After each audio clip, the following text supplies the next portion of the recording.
Hello guys, welcome back. ഇന്ന് ഞാൻ തയ്യാറാക്കാൻ പോകുന്നത് ഒരു അടിപൊളി ആന്ധ്ര ചിക്കനാണ്. ഇത് വളരെ ടേസ്റ്റി ആയിട്ടുള്ള ഒരു വെറൈറ്റി ആയിട്ടുള്ള ഡിഷാണ്. ഇതിനു മുമ്പ് നിങ്ങൾ ചിക്കൻ ഇതുപോലെ വെച്ചിട്ടുണ്ടായിരിക്കത്തില്ല.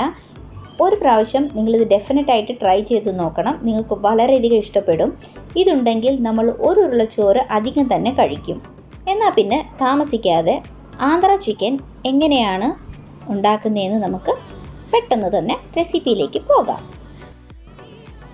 അതിനായി നമുക്ക് 1/2 കിലോ ചിക്കൻ ഒരു മീഡിയം സൈസിൽ വെട്ടിയിട്ട് നല്ലതുപോലെ കഴുകി വൃത്തിയാക്കി വെച്ചിട്ടുണ്ട്. അതിലിപ്പം 1/2 ടേബിൾ സ്പൂൺ ഉപ്പ്, 1/2 ടേബിൾ സ്പൂൺ മുളക് പൊടി, 1/4 ടീസ്പൂൺ മഞ്ഞൾപ്പൊടി, 1/2 ടേബിൾ സ്പൂൺ ഇഞ്ചി വെളുത്തുള്ളി പേസ്റ്റ്, 2 ടേബിൾ സ്പൂൺ നാരങ്ങയുടെ നീരും കൂടി ഒഴിച്ച് നമുക്ക് നല്ലതുപോലെ ഇതൊന്ന് മിക്സ് ചെയ്യണം. ഒരു തവണ നിങ്ങൾ ഈ ചിക്കൻ ഉണ്ടാക്കി നോക്കിയാൽ നിങ്ങൾ തീർച്ചയായിട്ടും വീണ്ടും ഇതുണ്ടാക്കി നോക്കും. ചിക്കൻ ഇതുപോലെ മാരിനേറ്റ് ചെയ്തതിന് ശേഷം നമ്മൾ ഫ്രിഡ്ജിൽ മിനിമം ഒരു 3-4 മണിക്കൂറെങ്കിലും വെക്കണം. ഇപ്പം നമുക്കൊരു മസാലപ്പൊടി തയ്യാറാക്കാം. അതിനായി ഒരു പാൻ ചൂടാക്കി അതിലേക്ക് 7-8 പിരിയമുളക് ഇടാം. എന്നിട്ട് നമ്മളിതിൽ 3 ഉണക്കമുളകും കൂടി ചേർക്കുന്നുണ്ട്. എന്നിട്ട് ഇതിലേക്ക് 3-4 പട്ട, 2 ഏലക്ക, 4 ഗ്രാമ്പു, 2 ടേബിൾ സ്പൂൺ മല്ലിയും കൂടെ ഇട്ട് മീഡിയം ഫ്ലെയിമിൽ ഒന്ന് റോസ്റ്റ് ചെയ്തെടുക്കണം. ഇത് റോസ്റ്റ് ആകാൻ ഒരു 3-4 മിനിറ്റ് പിടിക്കും. ഈ മസാലപ്പൊടിയാണ് ആന്ധ്ര ചിക്കൻ്റെ പ്രത്യേകത. ഈ ചിക്കൻ്റെ ടേസ്റ്റ് കൂട്ടുന്നത് ഈ മസാലപ്പൊടി തന്നെയാണ്. ഇതൊന്ന് ആറിയതിന് ശേഷം നമുക്ക് ഒന്ന് ബ്ലെൻഡറിലിട്ട് ഇതൊന്ന് പൊടിച്ചെടുക്കാം. മസാലപ്പൊടി തയ്യാറായി.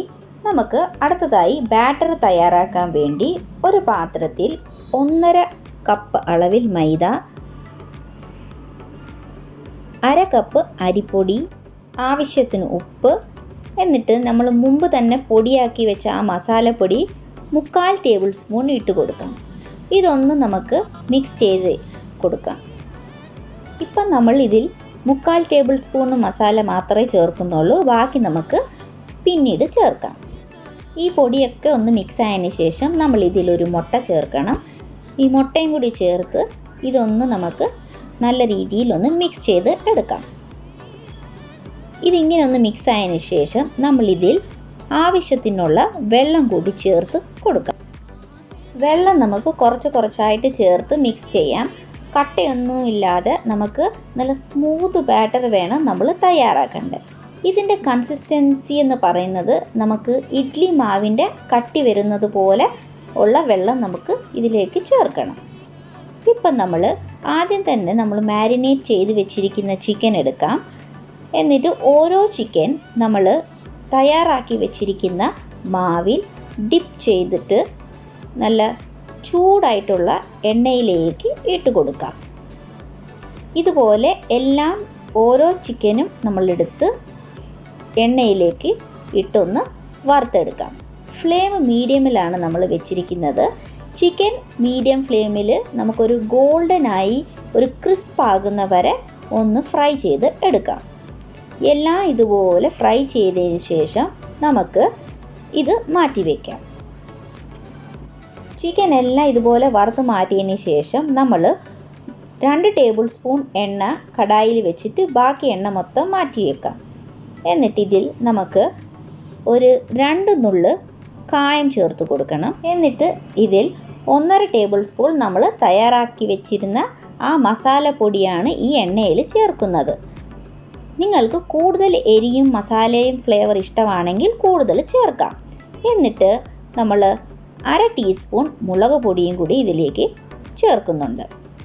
ലോ ഫ്ലെയിമിൽ വേണം നമ്മൾ ഇത് എല്ലാം ഒന്ന് ചേർത്ത് നല്ലതുപോലെ ഒന്ന് മിക്സ് ചെയ്ത് കൊടുക്കേണ്ടത്, അല്ലെങ്കിൽ മസാല കരിഞ്ഞു പോകും. നമ്മളിതിൽ കുറച്ച് കറിവേപ്പിലയും കൂടെ ചേർത്ത് കൊടുക്കാം. കറിവേപ്പിലയുടെ നല്ലൊരു മണവും കിട്ടും. എന്നിട്ട് ഇതെല്ലാം കൂടി ഒന്ന് നമുക്ക് ചേർത്ത് നല്ലതുപോലെ ഒന്ന് ഇളക്കി കൊടുക്കാം. എന്നിട്ട് ഇതിലേക്ക് നമ്മളിപ്പം ഒരു 1/2 കപ്പ് വെള്ളം ഒഴിച്ച് നല്ലതുപോലെ ഒന്ന് മിക്സ് ചെയ്ത് കൊടുക്കണം. ഇതിങ്ങനെ മിക്സ് ചെയ്തതിന് ശേഷമാണ് നമ്മളിപ്പം ഇതിലേക്ക് ആവശ്യത്തിനുള്ള ഉപ്പും കൂടി ഇട്ട് ഒന്നുകൂടെ ഒന്ന് നല്ലതുപോലെ ഇളക്കിയിട്ട് നമുക്കിപ്പം നമ്മൾ ആദ്യം തന്നെ ഫ്രൈ ചെയ്ത് വെച്ചിരിക്കുന്ന ചിക്കൻ ഇതിലേക്ക് ഇട്ട് കൊടുക്കണം. മുഴുവൻ ചിക്കനും ഇതിലേക്ക് ഇട്ടതിന് ശേഷം നമ്മൾ ഇതൊന്ന് മിക്സ് ചെയ്ത് കൊടുക്കണം. ഈ തയ്യാറാക്കി വെച്ചിരിക്കുന്ന മസാല ചിക്കനിലേക്ക് നല്ലപോലെ അബ്സോർബ് ആവണം. വെള്ളമൊക്കെ മൊത്തത്തിലൊന്ന് പറ്റി ഈ ചിക്കനിലേക്ക് നല്ലതുപോലെ ഈ മസാല വെള്ളം പിടിച്ചിരിക്കണം. ഇപ്പം നമുക്ക് ഇതിലേക്ക് കുറച്ച് മല്ലിയിലയും കൂടെ ഇട്ടിട്ട് ഒന്ന് അടച്ച് വെറും 1 മിനിറ്റ് ഒന്ന് നമുക്കിതിനെ ഒന്ന് കുക്ക് ചെയ്തെടുക്കണം. 1-2 മിനിറ്റ് മാത്രം നമ്മളിങ്ങനെ അടച്ചൊന്ന് വെച്ചാൽ മാത്രം മതി. അതാ വളരെ സ്വാദിഷ്ടമായ വീണ്ടും വീണ്ടും കഴിക്കണം എന്ന് നമുക്ക് തോന്നുന്ന ആന്ധ്ര ചിക്കൻ നിമിഷത്തിൽ തന്നെ റെഡിയായി കഴിഞ്ഞു. നിങ്ങൾ തീർച്ചയായിട്ടും ഇത് ഉണ്ടാക്കി നോക്കണം. നിങ്ങൾക്ക് വളരെയധികം ഇത് ഇഷ്ടപ്പെടും.